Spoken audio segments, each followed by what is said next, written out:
सातत्य. 5 किलोमीटरची शर्यत जिंकणाऱ्या एका विजेत्याला विचारलं तुझ्या यशाचं रहस्य काय? तो म्हटला मी थांबलो नाही. अप्रतिम उत्तर आहे. का जिंकलो? मी थांबलो नाही. थांबू नका, फक्त चालत राहा, सतत पळतच राहा. पण पळता येत नसेल तर चालत राहा. चालतच राहा, पण चालता येत नसेल तर रांगत राहा. रांगतच राहा, पण रांगता येत नसेल तर सरपटत जा. सरपटत न येत नसेल तर घसरत जा, लंगडत जा. जा पण चालत राहा. जोपर्यंत पोहोचत नाही तोपर्यंत पुढे जात राहा. काही अडचण नाही.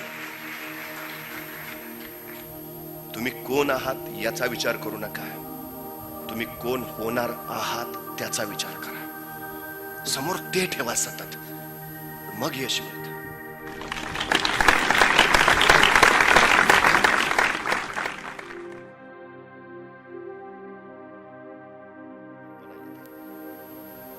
बाळा, मला माझं कौतुक नाही सांगायचं तुला, पण एकदा घरून येताना मी 2 झाडं घेऊन आलो. त्यातलं एक झाड बांबूचं होतं आणि दुसरं झाड प्राजक्ताचं होतं. ती दोन्ही झाडं मी एकाच दिवशी लावली. दोन्हीना पाणी घातलं, दोन्हीना खतही घातली. आणि मग मी रोज यायचो. आपल्याला उत्सुकता असते. आपण एखादं झाड लावलं की ते फुटलं का, पान आलं का, पालवी आली का. मलाही उत्सुकता होती. 3-4 दिवशी माझ्या लक्षात आलं प्राजक्ताला पालवी फुटली आहे. मग मी बांबूच्या झाडाकडे गेलो. बांबूचं झाड मात्र तसंच. महिन्यानंतर मी परत गेलो. मी पाहिलं प्राजक्ताला आता चांगलीच पानं फुटलीत, पण बांबूचं झाड होतं तसंच. वर्षांनी मी गेलो. प्राजक्ताचं जरा उंच झाड डौलदार झालं होतं, बांबूचं होतं तसंच. मला वाटलं बहुतेक बांबूचं झाड आता येत नाही, हे लागलंच नाही, हे जमिनीत रुजलंच नाही. 2 वर्षांनी मी परत गेलो. प्राजक्ताचं झाड आता चांगलं उंच झालं होतं, बांबूचं झाड होतं तसंच होतं. 3 वर्ष झाल्यावर मी पाहिलं बांबूच्या झाडाला आता फांद्या, सैरा, वैरा सुटल्या होत्या, पानं बहरली होती आणि फुलं लगडली होती. मी ते बघून आनंदित झालो, त्या सुगंधानं मोहित झालो. पण बांबूच्या झाडाकडे बघितलं, ते बांबूचं झाड होतं तसंच. 4 वर्षांनी मी परत गेलो. प्राजक्ताचं झाड आता चांगलंच डवरलं, बहरलं होतं. आभाळ कवेत घेऊ पाहत होतं, अंबर सावली देत होतं. पण बांबूचं झाड ते तसंच होतं. 6व्या वर्षी मी परत गेलो.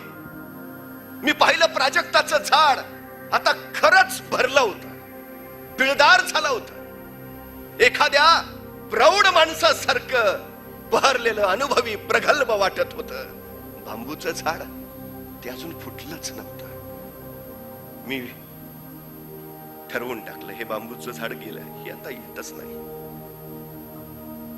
हे लागलंच नाही. पण बाळा, मी 7व्या वर्षी परत तिथं गेलो. प्राजक्ताचं झाड आणखी वाढलेलं, पण गेली 6 वर्षाचे जे बांबूचं झाड लागलंच नाही असं मी समजत होतो. 7व्या वर्षी त्या बांबूला पालवी फुटलेली मी पहिल्यांदा बघितली आणि मी आश्चर्यानं चकित झालो. पुढच्या महिनाभरातच मी आलो तर बांबूचं झाड ते हिरवगार झालं होतं. बघता बघता त्याची उंची वेगानं वाढत निघाली होती. 6 महिन्यातच ते अगदी प्राजक्ताच्या वर गेलं होतं आणि वर्षभरात ते आभाळाशी स्पर्धा करायला लागलं होतं. एका वर्षात ते बांबूचं झाड पार आभाळाला भिडलं होतं. आणि बळा, मला त्या दिवशी लक्षात आलं, प्राजक्ताचं झाड लगेच फुटलं, लगेच डेरेदार झालं, लगेच बहारदार झालं, वाढलं, फुललं, फुलं द्यायला लागलं. मग ही 6 वर्ष बांबूचं झाड, बळा, प्राजक्ताचं झाड गेली 6 वर्ष जमिनीच्या वर वाढत होतं, तर बांबूचं झाड गेली 6 वर्ष जमिनीत आपली मुळं मजबूत करत होतं.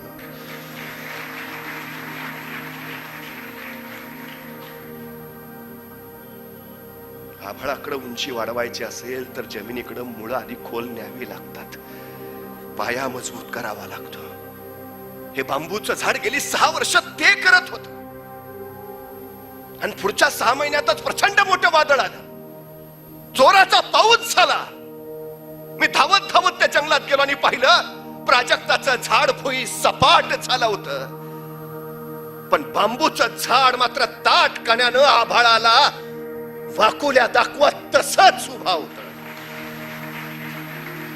कारण प्राजक्ताच्या झाडानं मुळांकडे लक्ष द्यायच्याऐवजी फांद्यांकडे लक्ष दिलं आणि बांबूच्या झाडानं 6 वर्ष घालवून मळं मजबूत करून घेतली, मग वर झेपावणं चालू केलं.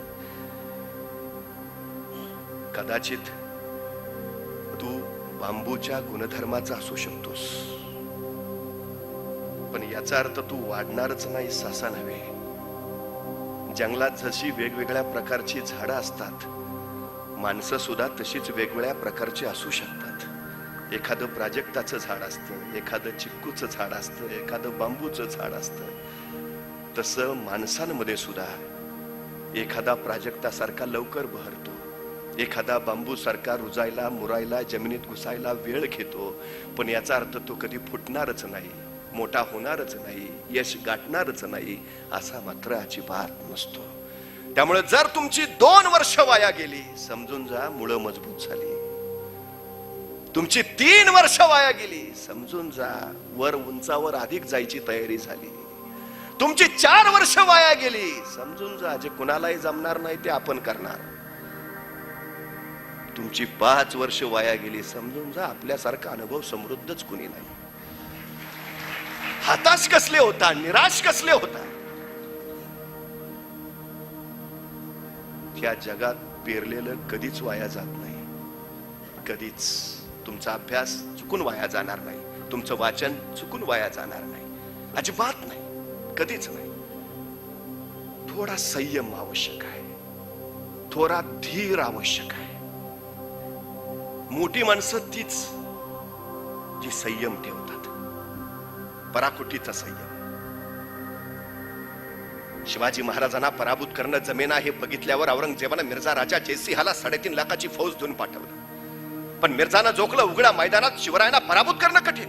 काव्याना डाव टाकला आणि त्यांनी विचारलं शिवरायांचा जीव कशात आहे, आणि उत्तर आलं जनतेत, रयतेत. मिर्झानं शिवरायांना नाही, रयतेला त्याच्या गळ्याला नख लावलं. खुल्याम कत्तल आक्रोशाने किंकाळा चालू. त्या वातावरणानं महाराज व्याकुळले. राज्य कुणासाठी, रयतेसाठीच ना. मग रयतच वाचत नसेल तर राज्य वाचून उपयोग काय. 4 पावलं पुढे जायचं असेल तर 2 पावलं मागे यावं लागतं. रयतेचा जीव वाचावा म्हणून शिवाजी महाराजांनी मिर्झा राजाशी तह केला.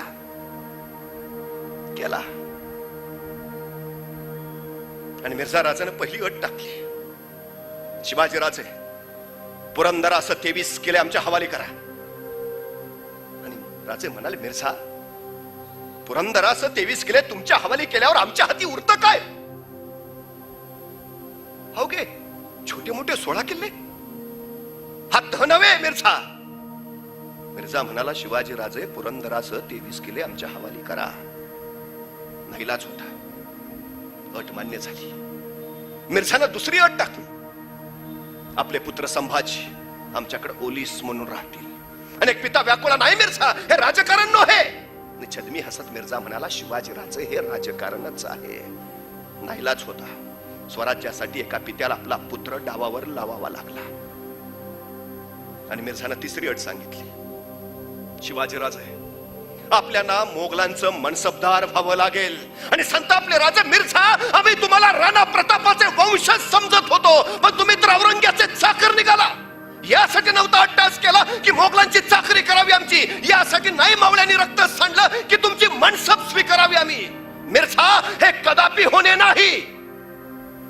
तसा मिर्झा म्हणाला, शिवाजी राजे तुमच्याकडे दुसरा पर्यायच नाही.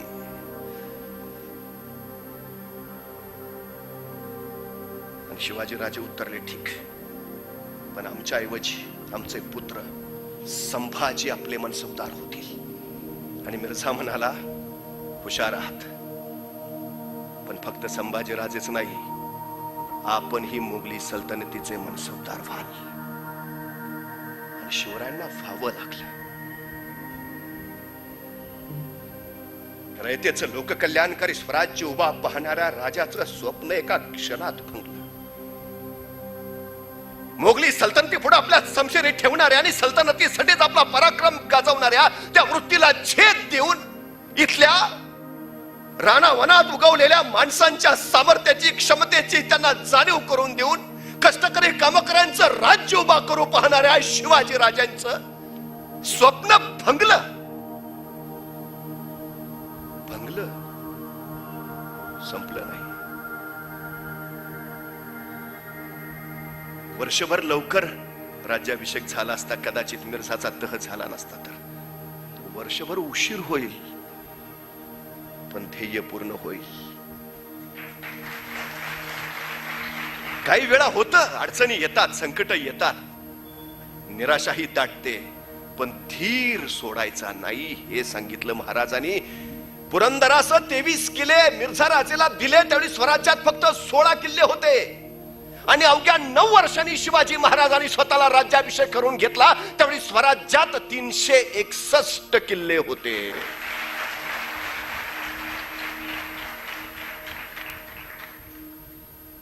जे घडतं ते चांगल्यासाठी घडतं. ते द्यावे लागले म्हणून तर महाराजांनी अतिव उर्मीनं 361 किल्ले ताब्यात घेतले. अपयश तुम्हाला माग पाडायला नाही, तुम्हाला पुढे ढकलायला येत असतं. अनुभवच्या बळावर समृद्ध करत असत. ती अपरिहार्यता आहे. अपयश येणं म्हणजे तुम्ही कुचकामी आहात, तुमच्यात प्रचंड कमतरता आहे, तुम्ही लायक नाहीत असं अजिबात नव्हे. हा काळ येतच असतो, दिवस झाल्यावर रात्र येणं अपेक्षितच आहे. अपयशानंतर यशाची पहाट उगवणं हेही अपेक्षितच आहे. आणि ती पहाट येतेच, फक्त रात्रीचा काळोख सरायची वाट पाहता यायला हवी, तेवढा धीर धरायला यायला हवा. काय काय लोक माघार कधी घेतात माहितीये का? ध्येय अगदी 4 पावलावर असतं, तिथनच माघारी फिरतात. नंतर कळतो थोडंच राहिलं. एक निराश मुलगा, परिस्थिती नव्हती म्हणून आपण आयुष्यात काही करू शकत नाही अशा वृत्तीनं हताश झालेला. वडील रोजंदारीवर कामाला जायचे आणि मग आपल्या 4 कच्च्या बच्चांची पोटं भरायची. या मुलाला काही करावंसं जरूर वाटायचं, पण परिस्थिती साथ देत नव्हती असं त्याचं मन करून राहिलेलं. आत्महत्या सुद्धा करावी असाही विचार. हताश आणि निराश बसलेला असायचा सतत, उत्साह मावळल्यासारखा. त्याच्या अडाणी वडिलांनी त्याची ही परिस्थिती पाहिली, त्याची निराशा झोकली आणि त्या वडिलांच्या लक्षात आलं, पोराला या निराशेच्या गर्तेतून बाहेर काढायला हवं. आणि एके दिवशी त्याच्या वडिलांनी या मुलाला जवळ बोलावलं. 12-13 वर्षाचा पोर. वडील म्हटले, बाळ माझं एक काम करशील? मुलगा म्हटला, बोला ना बाबा. आणि मग वडिलांनी एक जुनी ट्रंक उघडली. त्या ट्रंक मध्ये एक जीर्ण कळकट मळकट कापड होतं, ते बाहेर काढलं. त्या मळकट कापडाचा एक कोपरा फाडून घेतला आणि ते कापड आपल्या मुलाच्या हातावर दिलं आणि सांगितलं, बाळा हे कापड घेऊन बाजारात नेऊन विक. कुणी 10 रुपयाला घेतय का ते तरी बघ. त्या मुलानं ते कापड बघितलं, अत्यंत जीर्ण कळकट मळकट झालेलं. तो म्हणला, बाबा याला फुकट कुणी घ्यायचं नाही, विकत कोण घेईल, आणि तेही 10 रुपयाला. वडील म्हटले, मान्य आहे मला, पण प्रयत्न तरी कर. अडचण काय आहे? अहो पण कुणी घेणार नाही. हो बरोबर आहे तुझं, नाही घेतलं तर नाही, तुला काय कुणी फासावर देणार आहे, पण प्रयत्न तर कर.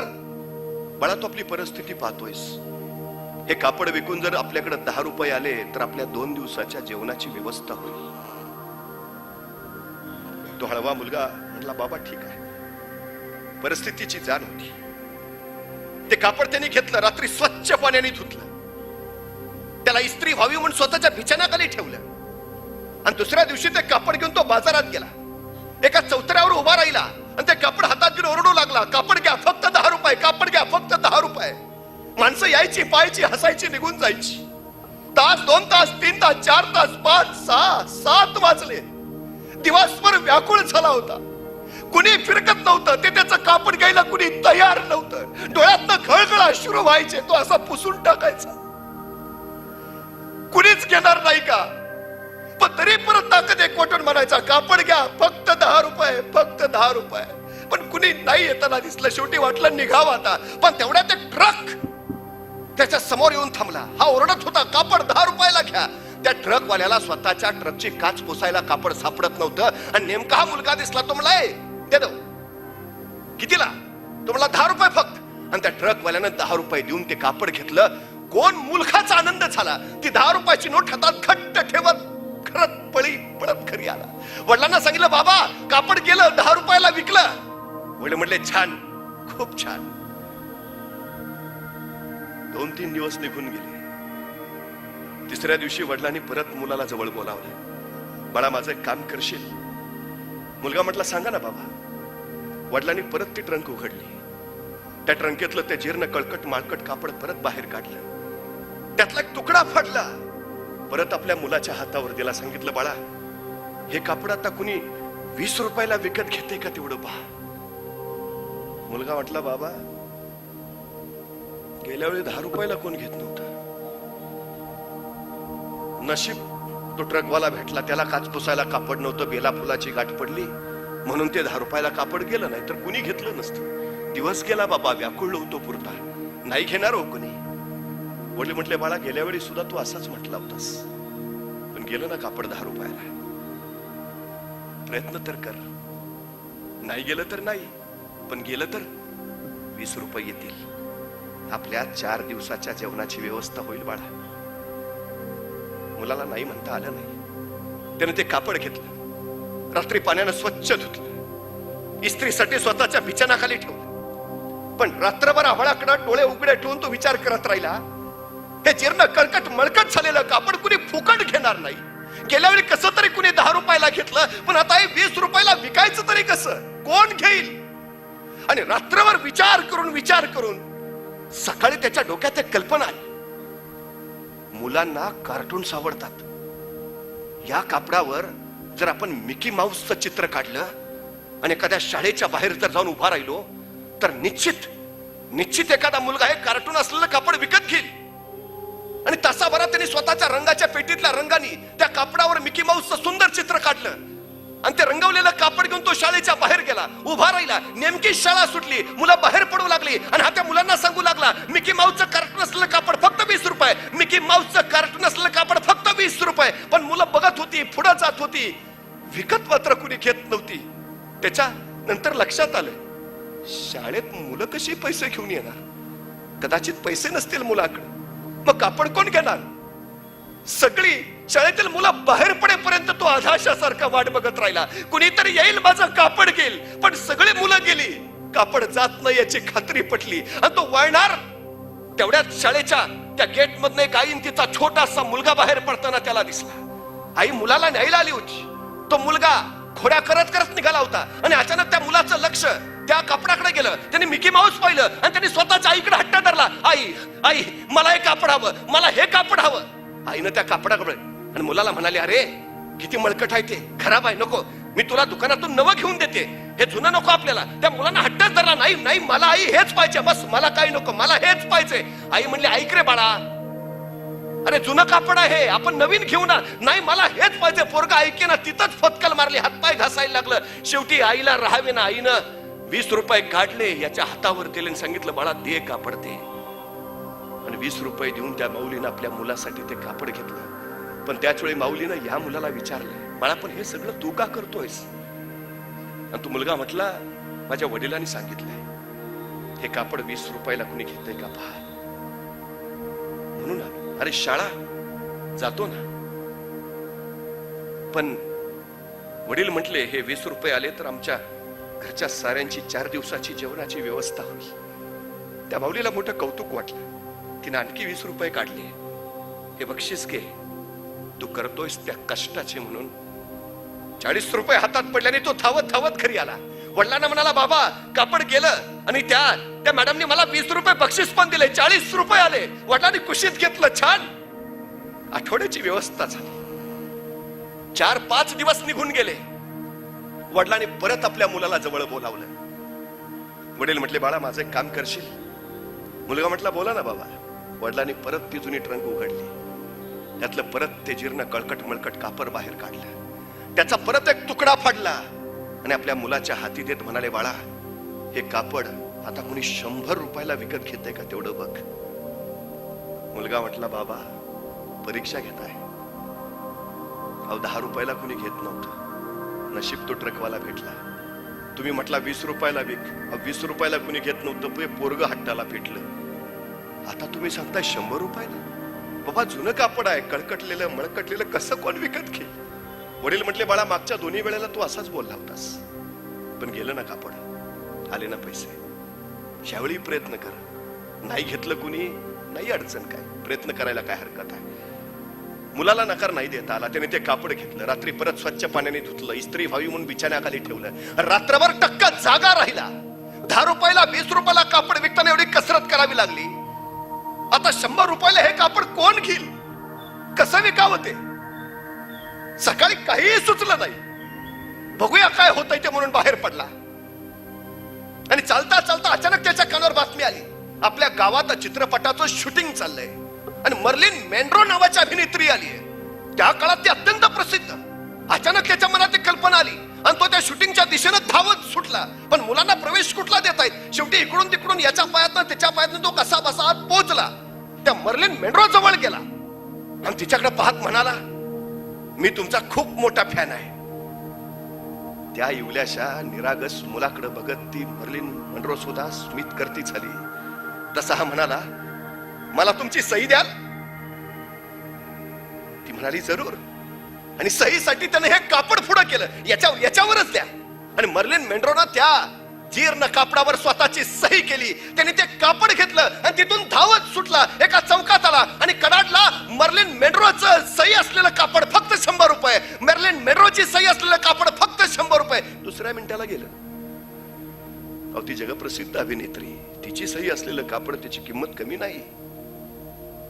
गेलं. 100 रुपये घेऊन तो घरी आला. वडिलांना म्हणाला, बाबा कापड गेलं. वडिलांनी कुशीत घेतलं, डोक्यावर हात फिरवला, छान. आणि मग वडील म्हणाले, बाळा या 3 प्रसंगातून तू काय शिकलास? आणि मुलगा म्हटला, प्रयत्न केला की यश मिळतच, हे मी शिकलो. आणखी काय शिकलास? बाबा इच्छा असेल तर मार्ग निघतोच, हे मी शिकलो. वडील म्हटले, बाळा बरोबर आहे तुझं, पण मला हे नव्हतं सांगायचं तुला मला वेगळं काहीतरी सांगायचं आहे. बाळा हे जीर्ण कळकट मळकट झालेलं कापड, ज्याची किंमत 0, कुणी फुकटही विकत घेता येणार नाही. हे 0 किमतीचं जीर्ण कापड तू पहिल्यांदा 10 रुपयाला विकलस, नंतर तेच कापड तू 20 रुपयाला विकलस, आणि नंतर तेच कापड तू 100 रुपयाला विकलस. बाळा तर 0 किमतीच्या कापडाची किंमत तू जर वाढवू शकत असशील तर तू स्वतःची किंमत का वाढवू शकत नाही? हा सगळ्यात मोठा प्रश्न आहे. निर्जीव कापडाला जर तू किंमत प्राप्त करून देऊ शकतोस तर तुझ्यासारख्या सजीवाला स्वतःची किंमत वाढवणं का शक्य नाही? तुझ्यात प्रयत्न करायचा, संघर्ष करायचा विचार असेल, कल्पना शक्ती लढवायची बुद्धी तुझ्यात असेल, आणि नवनिर्मिती आणि सृजनशीलतेसारखा गुण जर तुझ्यात असेल तर या जगात तुला काहीही अशक्य नाही. तू कोण आहेस याचा विचार करू नकोस, तू कोण होणार याचा विचार कर. हा जीर्ण कळकट मळकट कापड विकणारा पोऱ्या पुढे आंतरराष्ट्रीय कीर्तीचा बॅडमिंटनपटू झाला. शुल्लक रोजंदारीवर कामाला जाणाऱ्या बापाचा मुलगा, पण बापानी एक सल्ला दिला, कापडाची किंमत जर वाढवू शकतोस तर स्वतःची किंमत ही नक्कीच वाढवू शकतोस. त्यामुळे निश्चितपणे लक्ष भविष्याकडे ठेवा, स्वतःची किंमत वाढवा, कारण ज्याला किंमत आहे त्यालाच बाहेर किंमत आहे. 0 किमतीची माणसं या जगाला उपयोगाची नाहीत आणि जग त्यांना मोल आणि महत्वही देत नाही. त्यामुळे काय व्हायचंय ते तुम्ही ठरवायचं. राजा रवी वर्मा नावाचे प्रसिद्ध चित्रकार रस्त्याने चालले होते आणि एक बाई त्यांना भेटली. तिनं त्यांना ओळखलं आणि ती हट्टाला पेटली, मला फक्त एक चित्र काढून द्या, मला फक्त एक चित्र काढून द्या बस. राजा रविवर्माला ते काही पटेना, पण नाईलाज झाला. ती बाई हट्टाला पेटली. शेवटी खिशात नाही कसला तरी कागद काढला आणि त्या कागदावर त्यांनी एका मिनिटात मध्ये एक चित्र रेखाटलं आणि त्या बाईकडे दिलं. पण ती बाई, एवढा मोठा राजा रविवर्मा चित्रकार म्हणतात आणि हे चित्र काढून दिलंय, हा खरंच एवढा मोठा आहे का? या चित्राची किंमत काय ते तरी बघूया म्हणून ती धावत धावत बाजारात गेली. मोठमोठी पेंटिंग जिथं विकायला असतात तिथं पोचली. त्यांना ते चित्र दाखवलं आणि सांगितलं या चित्राची किंमत किती. आणि तो दुकानदार म्हटला 1 कोटी रुपये. तिला आश्चर्याचा धक्का बसला. एका मिनिटात काढून दिलंय रस्त्यावर उभ्या उभ्या. 1 कोटी. हो मॅडम, 1 कोटी किमतीचं चित्र आहे. ती तशीच पळत सुटली. तो राजा रविवर्मा कुठं भेटतोय का? आणि नेमका राजा रविवर्मा भेटला, बाजारात भेटला. ती परत पोचली. माफ करा, तुमच्यावर अविश्वास दाखवायचा नव्हता, पण तुम्हाला इतके मोठे समजतात. तुमचं चित्र खरंच तेवढं मोठं आहे का, त्या किमतीचं आहे का ते मला पाहायचं होतं. मी बाजारात गेले, विचारलं असतं आणि त्यांनी सांगितलं 1 कोटी रुपये किमतीचं चित्र आहे. एका मिनिटात 1 कोटी. मलाही कला शिकवा. मलाही एका मिनिटात 1 कोटी मिळवायचे. मलाही आता कला शिकवा. मलाही एका मिनिटात 1 कोटी मिळवायचे. त्यावेळी त्या महिलेला राजा रविवर्मा म्हणाले, बाई ग, एका मिनिटात 1 कोटी मिळवता येतात, पण एका मिनिटात हे चित्र काढायला येणं आणि ते 1 कोटी किमतीचं असणं, हे कमवायला मला माझ्या आयुष्याची 35 वर्ष घालवावी लागलीत. ह्या 1 मिनिटाच्या पाठीमाग माझी 35 वर्षाची तपश्चर्या आहे. त्यामुळं लाल दिव्याच्या गाडीतनं फिरणारी माणसं ज्यावेळी आपण पाहतो, जिल्हाधिकारी, प्रांताधिकारी, तहसीलदार, आणि मग त्या लाल दिव्यात एक दिवस आपणही बसलेलो असू असं ज्यावेळी आपल्याला वाटतं, त्यावेळी त्यांच्या लाल दिव्याच्या गाडी माग त्यांच्या 15-20 वर्षाची तपश्चर्या असते. ते पहा. नुसता लाल दिवा पाहू नका. ती तपश्चर्या करणं तुम्हाला शक्य झालं तर तुम्हालाही तो लाल दिवा तुमच्या वाट्याला येईल हे निश्चित आहे. आपण सगळे भविष्यात इथं तिथं मला लाल दिव्याच्या गाडीत दिसावे अशी अपेक्षा व्यक्त करतो. आपल्या सगळ्यांची रजा घेतो.